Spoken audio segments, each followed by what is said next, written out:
एक ऐसी horror movie जिसमें न सिर्फ खून है बल्कि खौफ का एक नया खेल शुरू होता है। लूडो। ये कहानी एक मजेदार गेम की नहीं है जो कि आप बचपन में खेलते थे। ये एक डार्क और डिस्टर्बिंग हॉरर फिल्म है जो कि आपके होश उड़ा देगी। 2015 में रिलीज हुई बंगाली फिल्म लूडो कादर मुखर्जी और निकोन के द्वारा डायरेक्ट की गई है। ये फिल्म IMDb से भी ज्यादा एक कल्ट हॉरर एक्सपीरियंस के लिए फेमस है। इस मूवी में ब्लड, गोरे, इरोटिक हॉरर, माइथोलॉजिकल और साइकोलॉजिकल टेरर सब कुछ है। एक ऐसी फिल्म जो कि मेन स्ट्रीम से बिल्कुल अलग है। तो अगर आप हॉरर के असली फैन हो तो इस वीडियो को एंड तक जरूर देखना, क्योंकि मैं आज करने वाला हूँ इस पूरी मूवी का ब्रेकडाउन बिना कुछ छुपाए। तो चलिए वीडियो में आगे बढ़ते हैं। कहानी शुरू होती है रिया नाम की एक लड़की से, जिसे उसकी माँ बहुत ही डांट रही थी क्योंकि वो कॉलेज फंक्शन में जाने के लिए रेडी हो रही थी। बट रिया की माँ को अच्छे से पता था कि ऐसा ब्लाउज पहनकर वो किसी फंक्शन में नहीं बल्कि किसी लड़के से मिलने के लिए जा रही है। उसकी माँ रिया को धमकी भी देती है कि अगर वो घर से बाहर निकली तो वो उसके पिता को उसकी हरकतों के बारे में बता देगी। लेकिन रिया को अपने पिता को लेकर कोई फर्क नहीं पड़ता है। वो तो उन्हें अपना पिता मानती ही नहीं थी, तो इसीलिए अपनी माँ के लाख मना करने के बाद भी वो अपनी दोस्त पायल के साथ में घर से निकल जाती है। बट घर से निकलने के बाद में उसे रियलाइज होता है कि वो अपना फोन अपने घर पर ही भूल कर आ गई है और उसके घर में उसका फोन उसकी माँ के हाथ लग चुका है, जहाँ पर रिया के कुछ अडल्ट फोटो भी देख लेती है, जिन्हें देखकर वो समझ जाती है कि रिया का किसी लड़के के साथ में रिश्ता है और उस लड़के को ही रिया ऐसे फोटो भेजा करती है।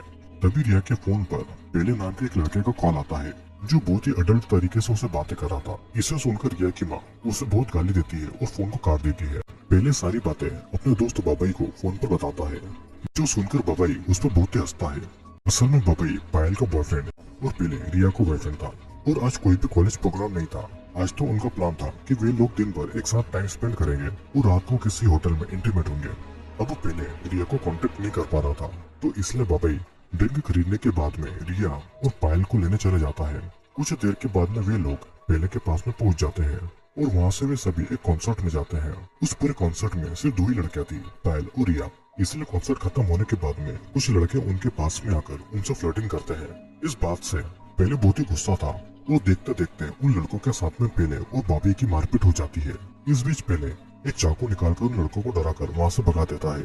फिर वो चारों यहाँ वो घूमते हैं, ड्रिंक करते हैं और फिर एक रेस्टोरेंट में डिनर करने के लिए जाते हैं।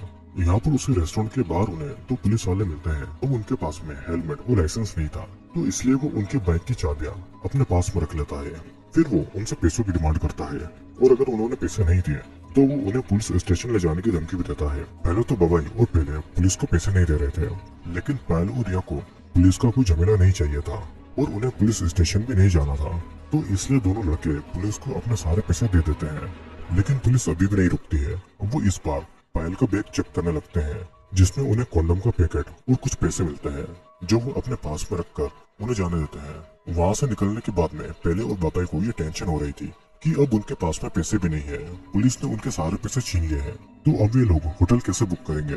तब वो पायल उन्हें एक जगह पर रुकने को बोलती है और वो रिया के ब्लाउज से पैसे निकालकर उन्हें दिखाती है। पुलिस ने सिर्फ उनके बैग से पैसे लिए थे, लेकिन आधे पैसे दोनों लड़कियों ने अपने ब्लाउज में छुपाए हुए थे। ये देखकर दोनों लड़के बहुत ही खुश होते हैं, जिसके बाद में वे लोग होटल बुक करने जाते हैं। वे लोग मैरिड नहीं थे, तो इसलिए कोई भी होटल उन्हें रूम नहीं दे रहा था। थक हार कर वे लोग एक लास्ट होटल में रूम के बारे में पूछने के लिए जाते हैं, जिसका नाम अमर होटल था।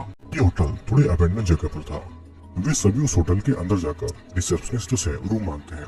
वो उन्हें कोई भी रिस्पॉन्स नहीं करता है। तभी वहाँ की लाइट चली जाती है और वो रिसेप्शनिस्ट भी बिना उनसे कोई बात किए स्टेयर से ऊपर के रूम में चला जाता है।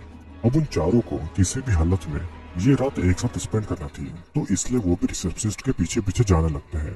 लेकिन अचानक वो रिसेप्शनिस्ट कहीं पर गायब हो जाता है। फिर भी वे लोग ऊपर के रूम को एक्सप्लोर करने जाते हैं।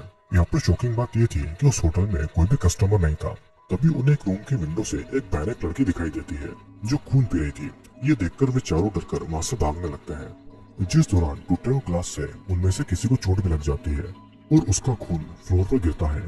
बट वे लोग इतना ज्यादा डर चुके थे कि उन्हें चोट लगने का भी होश नहीं था।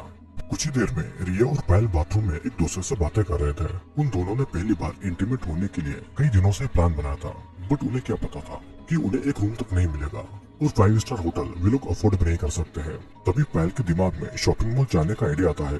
रात को शॉपिंग मॉल बंद हो जाते हैं और वहाँ कोई भी नहीं रहता है। अगर वे लोग इस समय कस्टमर बनकर वहाँ पर गए तो मॉल बंद हो जाने के बाद में पूरी रात वहाँ पर जो मर्जी वो कर सकते हैं और अगले दिन वे बाकी कस्टमर के साथ में वे लोग मॉल से निकल कर आ जाएंगे और किसी को उनके ऊपर शक भी नहीं होगा। उनका ये आइडिया काम भी कर जाता है। कुछ देर के बाद में शॉपिंग मॉल बंद हो जाता है और अब वे लोग पूरे शॉपिंग मॉल में अकेले थे, जहाँ पर वे सभी अपनी अपनी मस्ती करने लगते हैं। इस बीच बबाई पेले को उसका बैग लाने को कहता है, जहाँ पर उनका ड्रिंक की बोतल थी। पेले जब उसका बैग लेने के लिए एस्केलेटर से ऊपर के फ्लोर पर जाता है, वहाँ पर उसे कोई पर्सन नजर आता है। ऊपर से उसे उस होटल में नजर आई खून पीने वाली लड़की भी याद आ रही थी, तो इसलिए वो डरकर वहाँ से वापस आने लगता है। वो तभी अचानक एस्केलेटर चलने लगता है। किसी तरह पहले वहाँ से भागकर अपने दोस्तों के पास में आता है, पर वो उन्हें इस बारे में कुछ नहीं बताता है, क्योंकि अगर बबई को पता चलता कि वो किसी पर्सन को देखने की वजह से डर गया था, तो वो उसका बहुत ही मजाक उड़ाएगा। फिर इसके बाद में बबई पायल के साथ वो रिया पहले के साथ में मॉल के अलग अलग कोने में जाकर मेकआउट करने लगते हैं। तभी अचानक एक ओल्ड कपल रिया और पहले के पास में आ जाते हैं और उस बूढ़ी लेडी ने रिया को पकड़ लिया था। उन्हें अचानक अपने सामने इस तरीके से देखकर पहले उनके ऊपर गुस्सा करने लगता है।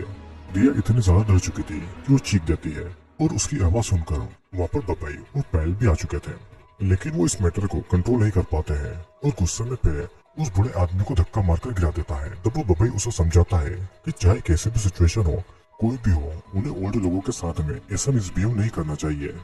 यहाँ पर हमें ये भी पता चलता है कि उस बूढ़ी लेडी का नाम डीडा और बूढ़े आदमी का नाम दादू था। दीदा बार बार यही बोले जा रही थी कि वे लोग यहाँ पर फंस चुके हैं और उन्हें उनके साथ में इस तरीके से बर्ताव नहीं करना चाहिए था। दीदा बूढ़ी तो थी, साथ ही साथ उसकी एक आंख भी नहीं थी। कुछ देर के लिए वे लोग उस बड़े कपल को अकेला छोड़ देते हैं और अपने बीच ही उन्हें लेकर बातें करने लगते हैं और आपस में उनके बारे में बातें करते हैं। उन्हें ऐसा लग रहा था कि वो बूढ़ा कपल उन्हीं की तरह मॉल में आए हैं और वो गलती से शॉपिंग मॉल में फंस चुके हैं। उन्हें इस बात को लेकर गुस्सा भी आ रहा था कि अब उनके बीच में कुछ भी नहीं हो पाएगा, क्योंकि पूरी रात उन्हें उस बूढ़े कपल को ही संभालना पड़ेगा। कुछ देर के बाद में वे लोग फिर से उस बूढ़े कपल के पास जाते हैं। दीदा उनसे कुछ खाने को मांगती है, लेकिन उनके पास में अल्कोहल के अलावा कुछ नहीं था। तब दीदा उनसे अल्कोहल लेकर पीने लगती है, लेकिन उसे पीकर दीदा को खांसी होने लगती है। ये सब देखकर पायल को घिन आ रही थी और वो वॉशरूम की तरफ चली जाती है। पायल के जाने के बाद में अचानक दीदा उन्हें हिप्नोटाइज कर लेती है और उन्हें एक बहुत ही पुराना लूडो गेम दिखाकर उनके साथ में खेलने लगते हैं। हिप्नोटाइज हालत में वे सभी उस लूडो गेम को खेलने के लिए राजी हो जाते हैं, जहाँ पर दीदा रेड कलर, रिया ब्लू कलर और बबई येलो कलर और पहले ग्रीन कलर को चूज करता है। फिर उनकी लूडो गेम स्टार्ट होती है। इसी बीच रिया बबई की एक गोटी काट देती है। तब दीदा रिया से बबई को खाने के लिए कहती है। भले रिया पहले की गर्लफ्रेंड थी, बट दीदा की बात सुनकर हिप्नोटाइज स्टेज में वो बबई को किस करने लगती है। यहाँ पर पायल जो बातों में स्मोक कर रही थी, तो अचानक मिरर में उसे दादू दिखाई देता है, जिसे देखकर वो डर जाती है, क्योंकि वो जब बाथरूम आई थी तो वहाँ पर कोई नहीं था और उसके बाथरूम में घुसने के बाद भी कोई नहीं आया और अचानक दादू वहाँ पर कैसे आ गया। तो वहीं इस बार दीदा ने भी बबई की एक गोटी काट दी थी, तो इसलिए वो भी बबई को किस करने के लिए आगे बढ़ती है। बबई भी हिप्नोटाइज होकर दीदा को किस करने लगता है, लेकिन अचानक से दीदा बबई की जुबान काटकर उखाड़ देती है और वो उस जुबान को खा जाती है। ये खतरनाक नजारा देखकर वे लोग होश में आ चुके थे। रिया डर के मारे चिल्लाने लगती है और उसकी आवाज सुनकर पायल भी वहाँ पर आ जाती है, बट वे लोग तड़पते हुए बबई को बचा पाते हैं। उससे पहले दीदा बबई का पेट फाड़कर उसका मांस निकालकर खाने लगती है और बबई चिल्लाते हुए बहुत ही दर्दनाक मौत मारा जाता है। यहाँ पर जैसे जैसे दीदा बबई का मांस खा रही थी, वो यंग होती जा रही थी, मतलब कि वो कोई नॉर्मल इंसान नहीं थी। ये सब देखकर वे तीनों वहाँ से भागते हैं, जहाँ पर पहले उन्हें एस्केलेटर से जाने को मना करता है। उसे समझ में आ गया था कि थोड़ी देर पहले उसने इन्हीं लोगों को वहाँ पर देखा था, तो इसलिए वे लोग लिफ्ट से ग्राउंड फ्लोर तक जाने का डिसाइड करते हैं। लेकिन लिफ्ट बंद होने से पहले दादू रिया की साड़ी का पल्लू पकड़ लेता है, बट किसी तरह पायल उस पल्लू को ही फाड़कर लिफ्ट को ऑन करती है और इसी बीच लिफ्ट में भी एक अजीब सी हरकत होती है। वहाँ की लाइट ऑटोमेटिक फ्लिक करने लगती है। ऊपर से पहले अपने दोस्त बबई की मौत का इल्जाम दोनों लड़कियों के ऊपर डाल रहा था। उसके मुताबिक अगर वो लड़कियां उन्हें इस मॉल में नहीं लेकर आती तो आज बबई जिंदा होता। गुस्से में वो लड़कियों के साथ में जबरदस्ती करने की कोशिश करते हैं। इस दौरान लिफ्ट में भी तेज आवाज हो रही थी। तभी अचानक लिफ्ट का दरवाजा खुलता है और पायल रिया को लेकर लिफ्ट से बाहर निकलती है। इधर वो लिफ्ट ग्राउंड फ्लोर पर तो रुकी थी, लेकिन ग्राउंड फ्लोर अपने आप ही बदलकर स्टोरेज रूम बदल चुका था। मतलब कि वे लोग कितना भी कोशिश कर ले वो यहाँ से नहीं निकलने वाले थे। दूसरी तरफ लिफ्ट आकर वहीं पर रुकती है जहाँ से पहले लड़कियों को लेकर भागा था।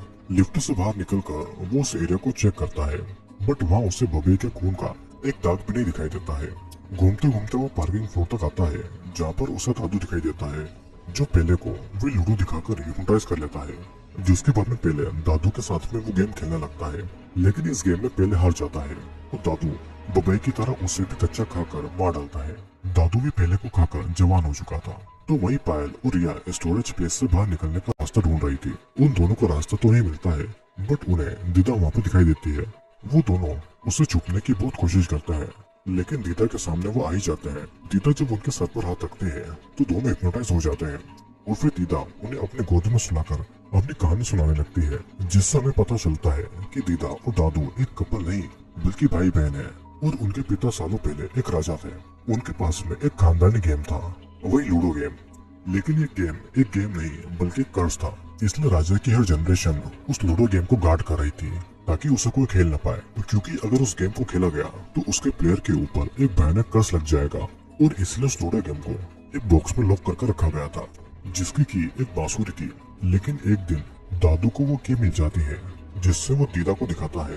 वो दोनों इस की को पाकर बहुत ही खुश होते हैं, क्योंकि बचपन से ही दोनों उस लूडो गेम को खेलना चाहते थे और कर्स्ड गेम की बातें उन्हें बहुत ही झूठी लगती थी। रात को वे दोनों सबसे छुपकर उस बेसमेंट में उस बॉक्स को खोलने के लिए जाते हैं जहाँ पर लूडो गेम रखा गया था। पहले दादू लॉक में बांसुर घुसाकर बजाता है, लेकिन लॉक को खोलने के लिए बांसुर में सही से सुर लगाना जरूरी था और इसीलिए कोई अनजान शक्ति दादू को धकेल देती है। दोनों फिर भी इस सबसे नहीं घबराते हैं और इस बार दीदा उस लॉक में बांसुरी घुसाकर सुर लगाने लगती है। लकीली उनका सुर सही लगता है और इसलिए वो लॉक खुल जाता है, जिसके बाद दोनों उस गेम को खेलने निकलते हैं।